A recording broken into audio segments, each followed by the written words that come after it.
Assalamualaikum warahmatullahi wabarakatuh. Selamat pagi semuanya, para pemirsa dan anak-anakku kelas 8, khususnya anak-anak SMP. Dalam pagi ini, jumpa lagi kita bersama Bu Eti Etiatmi di channel YouTube SMP Batik Surakarta. Baiklah, 10 menit ke depan Bu Eti akan mengantarkan putra-putriku semuanya dalam pembelajaran pendidikan kewarganegaraan kelas 8 semester genap pada tahun ini. Anak-anakku yang kami cintai dan kami banggakan, dan pemirsa di YouTube channel SMP Batik Surakarta, akan kita mulai. Pada bab ini kita akan membahas tentang kebangkitan nasional dalam perjuangan kemerdekaan. Next, berikutnya. Adapun tujuan pembelajaran kali ini, kami harapkan anak-anak bisa 1. Mensyukuri nilai dan semangat kebangkitan nasional 1908 dalam perjuangan kemerdekaan Indonesia secara tulus. Kemudian yang kedua, bertanggung jawab terhadap makna dan arti penting kebangkitan nasional 1908 dalam perjuangan kemerdekaan Republik Indonesia. Ya, kita lihat latar belakang kebangkitan nasional.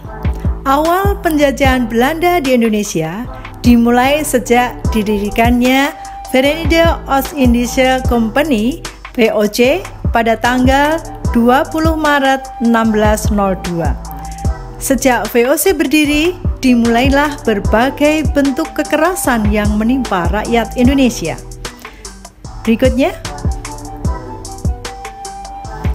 Di berbagai daerah, VOC melakukan tindakan dengan melaksanakan politik divide et impera atau adu domba, yaitu saling mengadu antara kerajaan yang satu dan kerajaan yang lain atau mengadu domba di dalam kerajaan itu sendiri.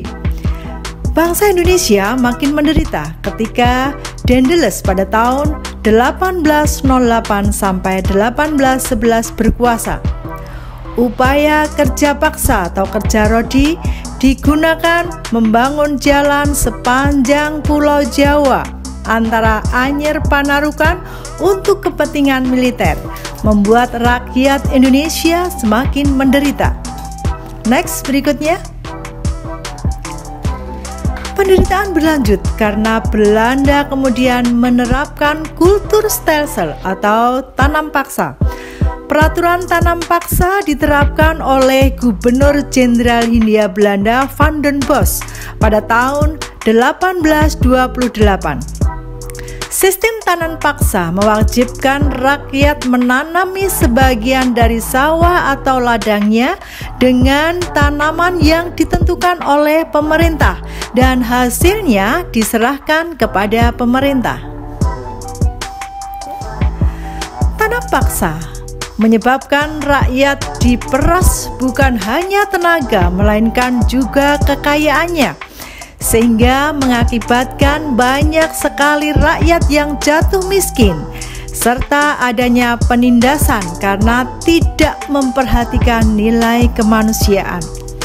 Penderitaan bangsa Indonesia menumbuhkan benih perlawanan di berbagai daerah.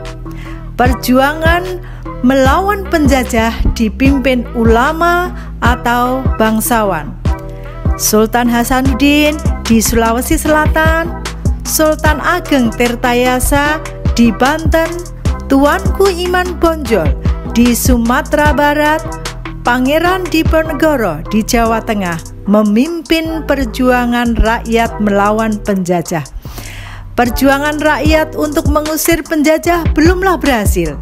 Hal ini dikarenakan perjuangan masih bersifat kedaerahan dan belum terorganisasi secara modern. Berikutnya, penderitaan yang dialami bangsa Indonesia menyadarkan berapa orang Belanda yang tinggal atau pernah tinggal di Indonesia. Di antaranya Baron van Hövell, Edward Douwes Dekker, dan Mr. van de Venter. Edward Douwes Dekker terkenal dengan nama samaran Multatuli, menulis buku Max Havelaar pada tahun 1860. Buku ini menggambarkan bagaimana penderitaan rakyat Lebak, Banten akibat penjajahan Belanda. Master van Deventer mengusulkan agar pemerintah Belanda menerapkan politik balas budi atau etis politik. Politik balas budi terdiri dari 3 program, yaitu edukasi, irigasi, dan transmigrasi. Demikian para pemirsa dan anak-anakku kelas 8 yang saya cintai dan kami banggakan. Sedikit pembelajaran pagi hari ini. Untuk topik berikutnya adalah politik balas budi dan pendidikan zaman Hindia Belanda. Mohon untuk kalian tetap membaca di rumah, membaca buku di rumah, dan tetap jaga kesehatan. Sukses selalu dan sehat bersama. Demikian kami undur diri. Assalamualaikum warahmatullahi wabarakatuh.